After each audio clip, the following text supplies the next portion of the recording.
耀林哥，你天天给我带好吃的，我长大了给你当媳妇吧。那不行，我娘说你吃得多，长得胖，还咬下过你奶奶脚脖子上的肉，以后肯定不孝顺，还说你跟你娘都是扫把星，谁娶你当媳妇，谁家以后肯定倒大霉。这一听，年糕手里拿着的吃的都不香了。隔天，年文景家的年糕8岁就想男人的流言传得人尽皆知。老年家娶了你，真是倒了8辈子霉，你养了个什么玩意儿？贱丫多大就开始想男人了？丢人现眼的东西，当初就该把他按尿桶里淹死，扔炮筒树下当粪肥。贱丫是年奶奶对年糕儿的称呼，带着咬牙切齿的恶意。当初要不是办户口的人觉得难听，户口本上年糕儿的名字8成就叫年贱丫。年糕儿刚出生时，年奶奶站在产房外破口大骂，什么话脏捡什么骂，最后还把丁秀坐月子用的馓子和鸡蛋顺回去吃了。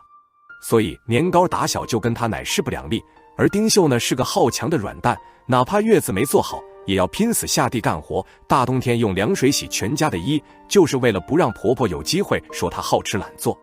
丁秀哪怕被年奶奶抓着头发照扇脸，她为了不让村里人骂她不孝，连推开婆婆的动作都不敢。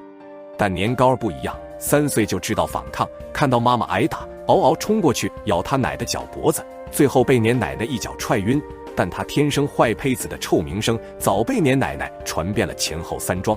老大媳妇，我跟你说话呢，你装什么死？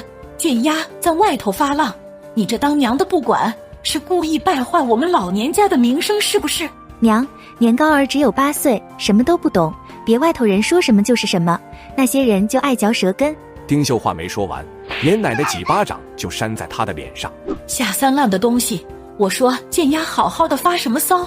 原来是你这当娘的教的，你不教着她好好做人，还帮着她说话。年糕中午放学，背着书包从外头进来，抬眼就看到他妈被他奶欺负，一张脸被打成了猪头，只敢用手捂脸，就连哭都是呜咽不肯出声的。年糕抡起书包往奶奶那一甩，砰一声打在年奶奶的脑袋上。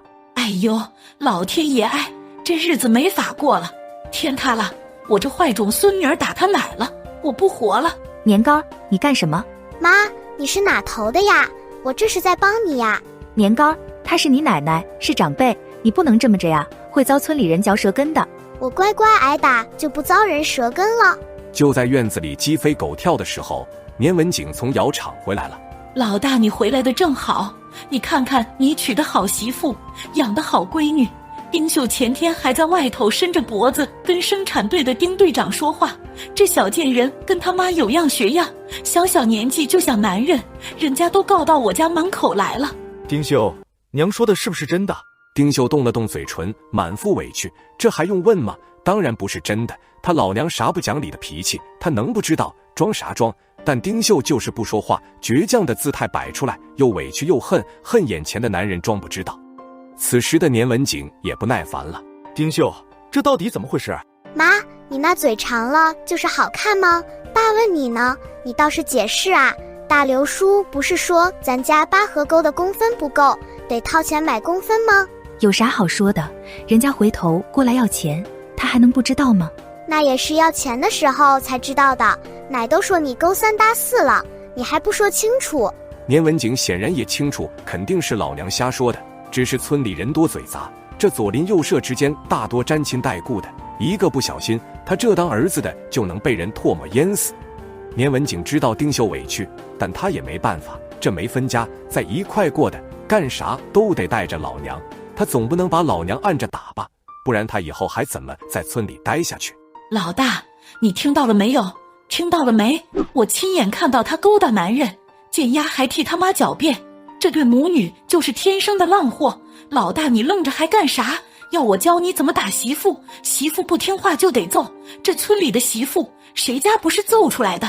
你看看他把我打成啥样了？儿媳妇动手打老娘，你还放任了？还有贱丫跟他妈要给德行，离了男人就活不了，以后10有8九跟人搞破鞋。娘，你这话就不怕让人听到？他们母女干得出，还怕让人听到？我就问你打不打？娘儿俩对着我一个老太婆打，我现在全身都疼，我告诉你，你就要是不打你媳妇，我就跳河。年文景看向丁秀，他还要怎么打？丁秀的脸都成啥样了？他脸成这样了，身上成啥样就更不用说了。自己老娘那是啥体格子，丁秀这是啥纤细的骨架子，两个丁秀都不一定打得过一个年奶奶，更别说年糕还是小丫头。年文景抿了下嘴，丁秀，你给咱娘道个歉，以后注意着点儿。年糕看向妈妈，妈妈的眼里满是眼泪，摇摇晃晃不掉下来。丁秀心里的委屈没处发，只有闺女心疼她。